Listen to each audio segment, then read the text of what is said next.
Vijay TV ஒரு விஷயத்தை plan பண்ணிட்டா, அதாவது ஒரு கண்டஸ்டன்ட்டுக்கு டைட்டில் கொடுக்கணும் அப்படின்னு சொல்லிட்டு பிளான் பண்ணிட்டா, ஒரு கண்டஸ்டன்ட்டை கெட்டவங்களா காமிக்கணும் அப்படின்னு சொல்லிட்டு பிளான் பண்ணிட்டா, அதை யாராலையும் தடுக்க முடியாது அப்படிங்கிறது ஒரு மிகச்சிறந்த உதாரணம். இன்னைக்கு ஓட்டிங் நிலவரம் அப்படிங்கிறது ஸ்டக் ஆகிருக்குது பார்த்தீங்களா, அங்கே தான் நமக்கு தெரியுது. அதாவதுங்க, எல்லாரும் இப்போ சோஷியல் மீடியாவில் பேசிக்கிட்டு இருக்காங்க, அரோரா டைட்டில் வின்னர் அக்கா போகிறாங்க, அப்படி பண்ணுறாங்க இப்படி பண்ணுறாங்கன்னு சொல்லிட்டு விஜய் டிவிக்கு எதிராக நிறைய போஸ்ட்டையும் வீடியோவும் என்னால் பார்க்க முடிஞ்சுது. நீங்கள் இப்போ தான் பேசிக்கிட்டு இருக்கீங்க, நான் 50 நாளாக அதை சொல்லிக்கிட்டு இருக்கேன். நான் திரும்ப திரும்ப அதை சொல்கிறேன். அரோராவுக்கு ஒரு ஸ்பெஷலாக ஒரு விஷயத்த பண்ணிக்கிட்டு இருக்காங்க விஜய் டிவிலேருந்து. முக்கியமாக இதுக்கு தலைவரே யாருன்னு சொல்லி கேட்டிங்கன்னா எங்களோட சேது ப்ரோ தான். எங்கள் சேது ப்ரோ தலைமையில் தான் அரோராவுக்காக ஒரு ஸ்பெஷலாக ஒரு விஷயம் இந்த பிக் பாஸ் வீட்டில் அவங்கள ஸ்பெஷலாக காமிக்கிறாங்க, ஸ்பெஷலாக ஸ்க்ரீன் ஸ்பேஸ் கொடுக்குறாங்க.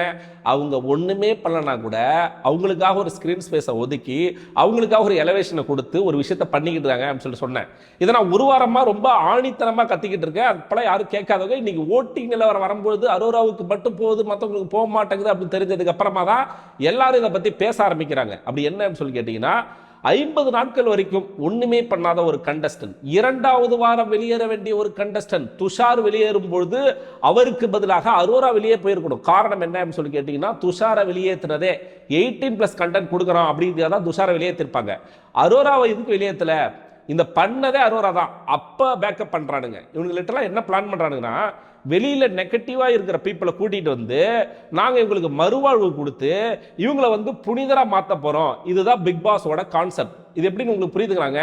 தர்பீஸ் பெரிய நெகட்டிவிட்டி, கலையரசன் பெரிய நெகட்டிவிட்டி, அரோரா பெரிய நெகட்டிவிட்டி, இவங்களெல்லாம் கூட்டிட்டு மறுவாழ்வு மையம் நடத்துறானுங்க. மறுவாழ்வு மையம் நடத்தி இவங்களுக்கு வெளியில அன்னை தெரசாவா மாத்தி இவங்களுக்கு டைட்டில் கொடுக்கறது தான் இந்த சீசனோட ஸ்கிரிப்ட். அதுக்கு பலியாடு தான் கானா வினோத், பார்வதி, கமுருதீன், இவங்க எல்லாருமே. ஸோ இது 50வது நாட்களுக்கு முன்னாடியே இவங்களை பேக்கப் பண்ணி எடுத்து வந்தாங்க. ஒரு இடத்துல திரு விஜய் சேதுவர் ஒரு 50வது நாள் நினைக்கிறேன், அப்போ சொல்றாரு, அரோரா நீங்க நல்லா பேசுறீங்க, அழகா இருக்கிறீங்க, நீங்க கேம் ஆடணும், நீங்க பேசணும். அதாவது விஜய் சேதுபதி அவரோட பொண்ணு உள்ள போயிருந்தா எந்த அளவுக்கு சப்போர்ட் பண்ணுவாரோ சேம் லைக் அதை விட ஒரு படி மேல போயிட்டு நீங்க கேம் ஆடணும், நீங்க பேசணும், எல்லாம் பண்ணணும்னு சொல்லிட்டு ஒரு பூஸ்டப் கொடுக்குறாருங்க. அங்க ஆரம்பிக்குது. அதுக்கப்புறமும் அரோரா என்ன கேம் ஆடினாங்க, என்ன பண்ணாங்கன்னு கேட்டீங்கன்னா ஒன்றும் கிடையாது. அவங்க என்ன பண்ணாங்கன்னா, வீக் டேஸ் ஃபுல்லாக என்னென்ன விஷயம் நடக்குதோ அதை அப்சர்வ் பண்ணி வீட்டில் வேலை செய்யாமல், கேம் ஆடாமல், டாஸ்க் ஆடாமல், எதுவுமே பண்ணாமல் அந்த ஆடாமல் ஜெயிச்சோமாடா அப்படிங்கிற மாதிரி எதுவுமே பண்ணாமல் டிடிஎஃப் விஜய் டிவி வின் பண்ண வைக்குது. அதுக்கு நடுவில் டிடிஎஃப்ல சபரி வின் பண்ண வேண்டிய டிடிஎஃப் லிட்டரலா ஒரு மென்டலி டாஸ்க், அதாவது அந்த ஜிகே டாஸ்க்னு ஒன்று கிரியேட் பண்ணி அரோராவுக்காக கிரியேட் பண்ணி அந்த இடத்துல அரோராவுக்கு ஒரு எக்ஸ்ட்ரா எலவேஷன் கொடுத்து அந்த இடத்துல ஒரு விஷயத்தை பண்ணி டிடிஎஃப் ஜெயிக்க வைக்கிறாங்க. இவங்கெல்லாம் பிளான் பண்ண மாதிரி பாரு கமுருதீனுக்கு ஒரு ரெட் கார்டே பிளான் பண்றாங்க. இடையில இந்த ஸ்கிரிப்டுக்கு நடுவில் அந்த பிரச்சனை நடக்குது, அதுக்கு நடுவில் அவங்க 2 பேர்த்தையும் இது பண்றாங்க. ஸோ அதுக்கப்புறம் ரெட் கார்டு கொடுக்குறாங்க. ஸோ இதுக்கு நடுவில் அரோராவை அன்னை தெரசாவா காமிக்கிறாங்க. அதுக்கப்புறம் போன வாரம் நடந்த நிகழ்வை பற்றி நம்ம பேசணும் அப்படின்னா, கானா வினோத் மணி பாக்ஸை எடுத்திருப்பாரு. இதுக்கு அந்த மணி பாக்ஸ் எடுக்கும் பொழுது இவங்க ஒரு மிகப்பெரிய மேனிபுலேட்டிவ் பண்ணாங்க, ட்ரிகர் பண்ணாங்க அப்படிங்கிறது அப்பட்டமா 90% மக்கள் இன்னும் வெளியில நம்புறாங்க. எதுக்கப்புறம் விஜய் டிவி ஒரு மிகப்பெரிய ஒயிட் வாஷ் பண்ணிச்சு, அரோரா அதுக்கு காரணம் இல்லைன்னு சொல்லி சொன்னதுக்கு அப்புறமும் இன்னும் 90% மக்கள் கானா வினோத் பாக்ஸ் எடுக்கிறதுக்கு மிக மிக முக்கியமான ஒரு காரணம் யாருன்னு சொல்லி கேட்டீங்கன்னா அரோரா தான் அப்படி இதை இன்னும் நம்புறாங்க. இது முடியுது. அதுக்கப்புறம் வீக்கெண்ட் எபிசோடுக்கு வாங்க. வீக்கெண்ட் எபிசோட்ல இதுக்கு ஸ்பெஷலா ஒரு குறும்படம் ஒன்று போடுறாங்க. நான் ஆல்ரெடி இதை காரி துப்பிட்டேன், எனக்கு அதை பேசுறதுக்கு விருப்பம் இல்லை. ஏன்னா திரும்ப ஒரு மிக்சர் கண்டஸ்டன்ட்டை கூட்டிட்டு குறும்படம் போட வேண்டிய விஷயத்துக்கு குறும்படம் போடாம, எதுக்குமே எந்த விஷயமும் பண்ணாம, சம்பந்தமே இல்லாம அரோராவுக்கு எதுக்குடா குறும்படம் போடுறீங்க அப்படிங்கிற கேள்வி நான் எழுப்பியிருந்தேன். அதே வீக்கெண்ட்ல கானா வினோத்தை வர வச்சு அவர் வாயாலே அரோராவோ யாரோ இதுக்கு காரணம் இல்லை, பாக்ஸ் எடுத்தது நான் தான் காரணம் அப்படிங்கிற ஒரு விஷயத்தையும் திரு விஜய் சேதுவர்கள் சொல்ல வச்சாரு. வியானா உள்ள எக்ஸ்போஸ் பண்ணதுக்கு அப்புறமா சண்டே எபிசோட்ல அரோராவுக்குன்னு ஒரு ஸ்பெஷல் செக்மெண்ட் ஒதுக்கி கிட்டத்தட்ட 1 hour எபிசோட்ல 3/4 மணி நேரம் அரோராவுக்காக ஒதுக்கி அரோரா பக்கம் தான் நியாயம் இருக்கு, பேசின வியானாவோ ரம்யாவோ கெமியோ பிரவீனோ எல்லாரும் தப்பு, அரோரா சரியா பேசினாங்க, அவங்க சிரிச்சது ஒரு தப்பா அப்படின்னு சொல்லிட்டு திரு விஜய் சேதுபதி ஓவர் முட்டா கொடுத்திருப்பாரு.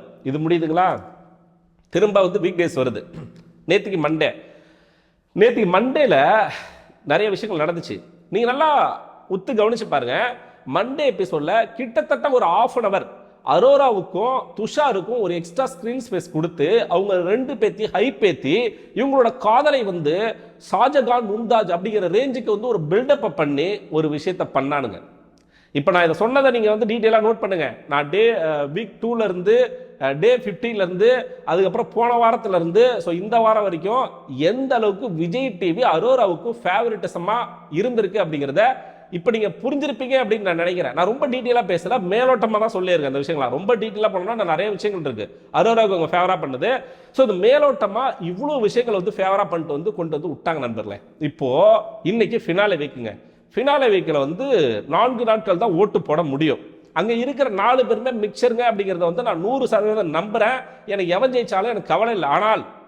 ஆனால் அரோரா அப்படிங்கிற ஒரு கண்டஸ்டன்ட் ஜெயிச்சா இந்த சமூகத்தை எந்த திசையில தூக்கி கொண்டு போறாரு விஜய் சேதுபதி அப்படிங்கிற கேள்வி எழும். அதனால அரோராவை தவிர யாருக்கு வேணா ஓட்டு போடுங்க அப்படின்னு நானே சொல்லியிருந்தேன். ஏன்னா என்னோட ஃபேவரட் கண்டஸ்டன்ட் அங்கே இல்லை. எனக்கு பிடிச்ச கண்டஸ்டன்ட் என்னோட ஃபேவரட் அப்படின்னு சொல்லி சொல்றதை விட இந்த சீசனுக்கு உழைப்பை போட்ட, இந்த சீசன் ரன் ஆகிறதுக்கு எல்லா விதத்திலும் உறுதுணையாக இருந்த கானா வினோத் இல்ல, கமருதீன் இல்ல, பார்வதி இல்ல, பியானா இல்ல, இவங்க யாருமே இல்லாதப்ப எவன் ஜெயிச்சா எனக்கு என்ன அப்படின்றத நான் இருந்தேன். ஆனா ஒரு கண்டஸ்டன்ட் ஜெயிச்சிடக்கூடாது அப்படிங்கிறதையும் நான் உங்கள்கிட்ட வந்து தெளிவுபடுத்திட்டேன். இப்போ நேத்தி நைட்டு 10:30 ஓப்பன் ஆகுது. 5 நாள் ஓட்டிங் போடணும். ஆனால் இவங்க என்ன பிளான் பண்ணாங்க, மண்டே ஃபுல்லாக ஓட் போட முடியல. 10:30 ஓப்பன் ஆகுது. இப்போ நேத்திக்கு 1.5 ஹவர் தான் பாக்கி இருக்கு. நல்லா தெளிவாக நோட் பண்ணுங்க நண்பர்களே, இதுதான் முக்கியமான விஷயம். 1.5 ஹவர் தான் டைம் இருக்கு. இந்த 1.5 ஹவர்ல போடுற ஓட்டு அப்படிங்கிறது கண்டிப்பா விழணும். ஏன்னா இந்த 1.5 ஹவருக்கு மேல போடுற ஓட்டு 2வது நாள் ஓட்டு, இந்த 1.5 ஹவர்ல போடுற ஓட்டு தான் முதல் நாள் ஓட்டு. இந்த 1.5 ஹவர்ல போடுற ஓட்டுங்கிறது வந்து ஆல்மோஸ்ட் ஒரு பூஸ்ட் மாதிரி. ஏன்னா அந்த ஓட்டு எப்படி வருதோ அதை பொறுத்து. ஏன்னா மற்ற இருக்க 4 நாட்கள் வந்து எப்படி வேணா மக்கள் வந்து ஓட்டு வாங்கிடலாம் அங்க இருக்க கண்டஸ்டன்ட். ஆனா இந்த 1.5 ஹவர்ல வாங்குற ஓட்டுங்கிறது ரொம்ப ரொம்ப முக்கியமான விஷயம். ஆனா அந்த 1.5 ஹவர்ல என்ன நடந்துச்சு அப்படின்னா, ஒன்ஸ் ஓட்டிங் ஓப்பன் ஆகுது, ஹாட் ஸ்டார்ல பிரச்சனை இல்லை, பாமர மக்கள் சில பேர் வந்து இன்டர்நெட் யூஸ் பண்ணாதவங்க, டிவியில் பார்க்குறவங்க, இவங்க என்ன பண்ணுவாங்க, மிஸ்டு கால் அப்படிங்கிற ஒரு ஆப்ஷன் இருக்கு. ஸோ அந்த நம்பர் குறிப்பிட்ட ஒரு கண்டஸ்டன்ட் ஒரு நம்பர் இருக்குங்க. இப்போ திவ்யா சம்பந்தப்பட்டவங்க திவ்யாவுக்கு ட்ரை பண்றாங்க, ஓட்டு போட முடியல. சபரிக்கு சம்பந்தப்பட்டவங்க சபரிக்கு ட்ரை பண்றாங்க, ஓட்டு போட முடியல. விக்ரம் சம்பந்தப்பட்டவங்க விக்ரமுக்கு ஓட்டு ட்ரை பண்றாங்க, போட முடியல. அரோராவுக்கு ட்ரை பண்ணி பார்க்குறாங்க. யாருங்க, அரோராவோட ஃபேன்ஸ் கிடையாதுங்க. தெளிவாக நோட் பண்ணுங்க, அரோராவோட ஃபேன்ஸ் கிடையாது. இந்த மற்ற இருக்கிற 3 ஃபேன்ஸும் ஒரு டெஸ்டிங்காக அரோராவுக்கு ட்ரை பண்ணி பார்க்குறாங்க. இப்போ அரோராவுக்கு ஓட்டு போயிடுது. உங்களுக்கு புரியுதுங்களா இந்த அரசியலை பற்றி உங்களுக்கு? அதாவது இவங்களுக்கு மக்கள் சப்போர்ட்டு இல்லை, 0. பிஆருங்களை தவிர வெளியில சில ஜோக்கருங்க இருக்கிறானுங்க சப்போர்ட்னு சொல்லிட்டு, அவனுங்களை தவிர மக்கள் சப்போர்ட் அப்படிங்கிறது அரோராவுக்கு 0. அப்படி இருக்கும்பொழுது மற்ற இருக்கிற 3 கண்டஸ்டோட ஃபேன்ஸு இவங்களுக்கு ட்ரை பண்ணும்பொழுது சரி ஓகே நம்ம அரோராவுக்கு லைட்டாக ட்ரை பண்ணி பார்க்கலாம், ஒருவேளை இது ஒரு ஜஸ்ட் செக்கிங்காகனு வச்சுக்கோங்களேன். செக்கிங்காக அரோராவுக்கு ட்ரை பண்ணும்போது போகுது, இப்போ ஓட்டு பதிவாகுது. ஒரு செக்கிங்காக ட்ரை பண்ணும்போது அரோராவுக்கு ஓட்டு போகுது, பதிவாகுது. இந்த 1.5 மணி நேரத்தில் எத்தனை பேர் 3 பேருக்கு ட்ரை பண்ணிட்டு அரோராவுக்கு ட்ரை பண்ணியிருப்பாங்க. அப்போ அரோராவுக்கு மட்டும் ரிங்கு போகுது, ஓட்டு வருது. அப்படிங்கும் போது பச்சையா தெரியுதுரா நீ அரோராவுக்கு வந்து டைட்டில் கொடுக்கணும்னு நினைக்கிறது. அதுக்கு நீ என்ன பண்ணீங்கன்னா வச்சுங்களேன், இதெல்லாம் ஓட்டிங் கீட்டிங்லாம் வைக்காத. டேய், எனக்கு விஜய் சேதுபதி சொல்றேன், விஜய் சேதுபதி சார் எனக்கு அரோரா தாண்டா பிடிக்கும், நான் அரோராவுக்கு தாண்டா டைட்டில் கொடுக்க போறேன் அப்படின்னு பகிரங்கமா அறிவிச்சுட்டு போங்க சார். நாங்க ஏன் சார் கேட்க போறோம், பொதுமக்கள் நாங்க ஏன் கத்த போறோம்? இப்பயுமே எனக்கு வந்து யாருமே உடன்பாடு இல்லை அப்படின்னா கூட இதுல கூட ஒரு அரசியல் பண்றீங்களாடா, டேய் நீங்க மனுஷங்களாடா நீங்க. அப்படி உங்களுக்கு அந்த கண்டஸ்டன்ட் ஜெயிக்க வைக்கணும்னா நீங்க எதுக்கு ஓட்டிங் சிஸ்டத்தை வச்சிருக்கீங்க? தூக்கி போடுங்க. அரோராவை தூக்கிட்டு போயிட்டு நிக்க வச்சு ரன்னர்லாம் இவனுக்கு கொடுக்காதீங்க. அரோராவை தூக்கிட்டு போய் நிக்க வைங்க. நிக்க வச்சு அவங்களுக்கு வந்து டைட்டில் அப்படின்னு கொடுத்து அவங்களை புனித மங்கையாக்கி அன்னை தரசாவாக்கி ஊர்வலம் நடத்தி விஜய் டிவி வந்து அவங்களுக்கு வந்து அவங்க தலைமையில வந்து எல்லாம் போங்க. அப்பதான் பண்ண முடியும். அதான் என்ன வந்து சொல்ல முடியும். இவ்வளவு கேவலமா ஏன் பண்ணணுங்க? நீங்க யோசிச்சு பாருங்களேங்க. இப்போ நான் வந்து ஒரு திவ்யா சப்போர்ட்டரோ இல்லை சபரி சப்போர்ட்டரோ விக்ரம் சப்போர்ட்டரோ கிடையாது. நான் இந்த விஷயத்தில் வந்து நியூட்ரலாக பேசிடுறேன். என்ன ஆல்ரெடி சொன்ன மாதிரி என்ன எனக்கு பிடிச்ச ஃபேவரட்டான சில கண்டஸ்டன்ட் எல்லாரும் வெளியில் போயிட்டாங்க. அப்படின்ற போது இருக்கிற இவனுங்களே வந்து பாலிடிக்ஸில் மாட்டிக்கிறானுங்க. இப்போ இது முடியுது கரெக்டாக ஒரு 1, 2 அப்படி இருக்கும்போது சபரியோட ஓட்டிங் மட்டும் ஓப்பன் ஆகுதான்.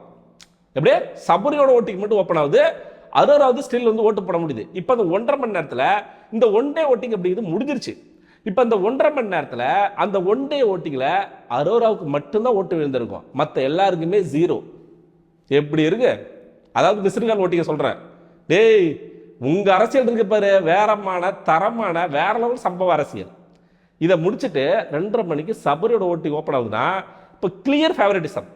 அரோரா வின்னர் ஆகணும், சபரி ரன்னர் ஆகணும். மற்ற 2 பேர் எப்படி போனா எனக்கு என்ன, இன்க்ளூட் திவ்யா ஆல்சோ. இப்ப திவ்யா ஃபேன்ஸுக்கு கொந்தளிச்சு நிற்கிறாங்க.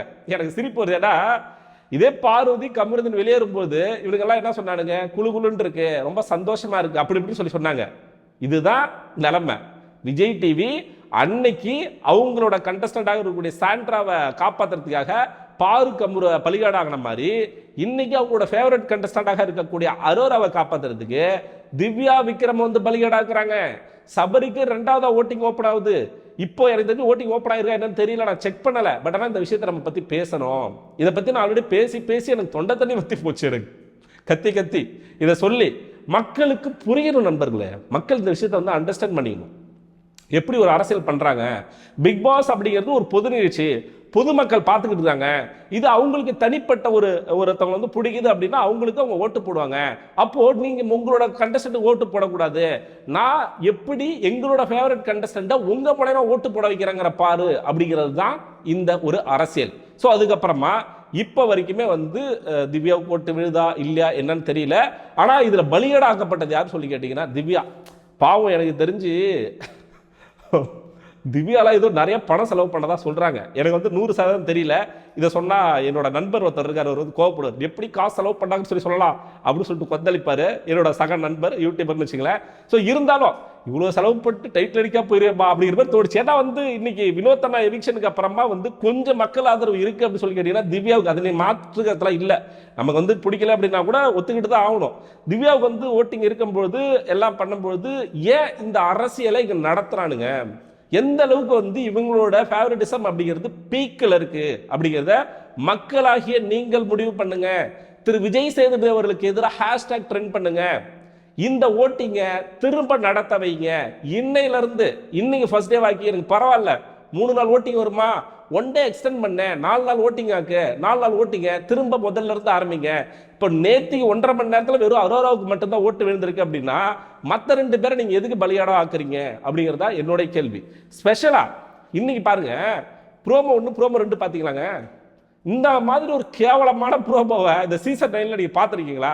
ஏய், துஷாரும் அரோராவும் உட்காந்து புறம் பேசிக்கிட்டு இருக்காங்க, அதை ப்ரோமோ போடுறானுங்க இவங்க. டேய், இது ஒரு ப்ரோமோவாடாது. எங்க தர்பீஸ் போய் ரீல்ஸ் பண்ண பாத்தியா, அது கூட அக்செப்ட் பண்ணுவோம்டா ப்ரோமோன்னு. இதுக்கு 2 பேசுறத 18+ கண்டடி இவங்க பேசுறதே ஒரு ப்ரோமோ போடுறானுங்க நண்பர்களே. எனக்கு சிரிப்பா இருக்கு. யாரா நீங்களா, அப்படி என்னடா பாத்தீங்க, அப்படி என்னடா பாத்தீங்க, எனக்கு புரியலையே கடவுளே அப்படிங்கிற மாதிரி தான் இருந்துச்சு. நீங்க என்ன நினைக்கிறீங்க அப்படிங்கிறத சொல்லுங்க. எனக்கு யாரும் ஜெயிச்சாலும் பிரச்சனை இல்லை. ஆனா ஜெயிக்கிறவங்க கொஞ்சமாச்சும் நடுநிலையோடையும் நியாயத்தோடையும் ஜெயிக்கணும். அது யாரும் ஜெயிச்சாலும் எனக்கு பரவாயில்ல, நடுநிலையோட நியாயத்தோட ஜெயிக்கணும். ஆனால் இதுலேயும் நான் அரசியல் பண்ணுவேன், இதுலேயும் என்னோட ஃபேவரட் கண்டஸ்டண்டாக தான் தூக்கிட்டு வந்து மேலே நிப்பாட்டுவேன், இதுலேயும் மற்றவங்க எல்லாத்தையுமே வந்து ஒரு பகடக்காயாக யூஸ் பண்ணிப்பேன் அப்படின்னு சொல்லி சொன்னீங்கன்னா, சேது ப்ரோ உங்கள் மேலே வந்து ஒரு பெரிய மரியாதை இருக்கு, கொஞ்சம் கொஞ்சமாக இறங்குது ப்ரோ. உங்களோட தனிப்பட்ட முறையில் உங்களோட மூவிலையும் சரி ஒரு நல்ல ரசிகனாகவே இருந்திருக்கேன். நிறைய இடத்துல நிறைய படங்கள் நடிக்கும் போதும் முக்கியமாக வந்து ஒரு ஹீரோ அப்படின்னா வந்து ஹீரோவாக இல்லாமல் எந்த கதாபாத்திரத்தை விட ஏற்று நடிக்கலாம் அப்படிங்கிறது ஒரு மிகச்சிறந்த உதாரணமாக திரு விஜய் சேதுபதி அவர்கள் இருந்தார். சினிமாவுக்கு வர துடிக்க இளைஞர்களுக்கு வந்து ஒரு ரோல் மாடலாக இருந்த விஜய் சேதுபதி அவர்கள் பிக் பாஸ் சீசன் 9ல் அவரோட பேரை டோட்டலாக டேமேஜ் பண்ணிக்கிட்டாரு. கெரியரை பார்த்துங்க அப்படின்னு சொல்லிக்கிட்டு இதை பற்றி உங்களோட கருத்து என்ன அப்படிங்கிறது கமெண்ட் பாக்ஸில் போட்டு விடுங்க. நம்ம சேனலை புதுசாக பார்க்குற நண்பர்கள் வந்து சப்ஸ்கிரைப் பண்ணிட்டு பாருங்க. வீடியோவை லைக் பண்ண மறந்துடாதீங்க, ஹைப் பண்ண மறந்துடாதீங்க. இதே மாதிரி அடுத்த வீடியோவில் உங்களை சந்திக்கிறேன். அதுவரை உங்களிடமிருந்து விடைபெறுவது நான் ஏவி.